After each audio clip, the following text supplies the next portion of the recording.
مسعر نے ابو سخرہ جامع بن شداد سے روایت کی، انہوں نے کہا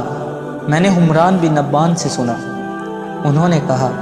میں عثمان رضی اللہ تعالیٰ عنہ کے غسل اور وضو کے لیے پانی رکھا کرتا تھا،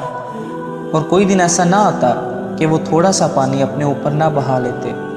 ہلکا سا غسل نہ کر لیتے۔ ایک دن حضرت عثمان رضی اللہ تعالیٰ عنہ نے کہا رسول اللہ صلی اللہ علیہ وسلم نے اس نماز سے مصر کا قول ہے، میرا خیال ہے کہ عصر کی نماز مراد ہے۔ سلام پھیرنے کے بعد ہم سے گفتگو فرمائی۔ آپ صلی اللہ علیہ وسلم نے فرمایا میں نہیں جانتا کہ ایک بات تم سے کہہ دوں یا خاموش رہوں۔ ہم نے عرض کی اے اللہ کے رسول، اگر بھلائی کی بات ہے تو ہمیں بتا دیجیے، اگر کچھ اور ہے تو اللہ اور اس کا رسول بہتر جانتے ہیں۔ رسول اللہ صلی اللہ علیہ وسلم نے فرمایا جو بھی مسلمان وضو کرتا ہے اور جو وضو اللہ نے اس کے لیے فرض قرار دیا ہے اس کو مکمل طریقے سے کرتا ہے، پھر یہ پانچوں نمازیں ادا کرتا ہے،